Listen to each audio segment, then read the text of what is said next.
that people are too prideful to listen to the words. They don't want to hear it. They push away. They do not want what Yahuwah has to say. Their pride gets in their way of their beliefs. They're not willing to be open-minded. And here is a encouraging word to you guys that Yahuwah did for people that humbled themselves, people that were humble. So Achab, as many people know, was the king of Israel at the time. He was also the husband of Jezebel, a very wicked lady. Everyone talks about the spirit of Jezebel in Christianity and in many other religions, because Jezebel was such a wicked lady that they had named a spirit off of her. Now Achab, he followed in a lot of these things. He did very wicked things. He did not do things to that degree of what she did, but he was serving other gods and doing all these things. And now, all these years he was doing this, and he sent a prophet to Achab. Yahuwah sent a prophet to him, excuse me, and he said, if you humble yourself, I will not destroy you, I will not curse you.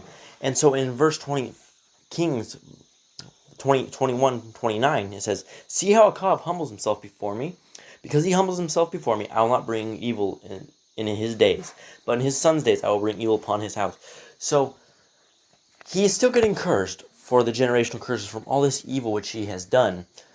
But he says he will not curse him in his days because he humbled himself. And so these people are willing to humble themselves. If we are willing to humble ourselves, we will not have evil but blessings brought upon us. Because when we humble ourselves, we see what Yah really wants us to see, and we're doing his will. We are doing righteousness. We are doing the Torah.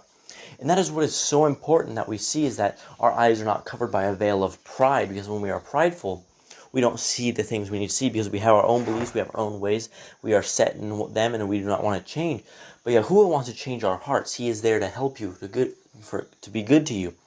He is there for a guide, and that guide is to make you better in life, not worse. There is no harm for you in the Torah. There's nothing that limits you in life, stops you from doing things, unless you want to be a crazy worldly person, unless that is something you're into, and you feel that is a detriment to you, that you can't go out and party all the time and do evil things and sin and eat your pork.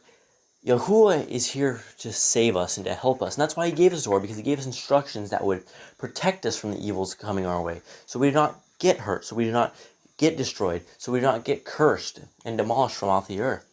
So that is why it's so important that you let Yahuwah in, and that Yahuwah changes your heart and you humble yourself before him. So if anybody has any questions, please leave them in the comments.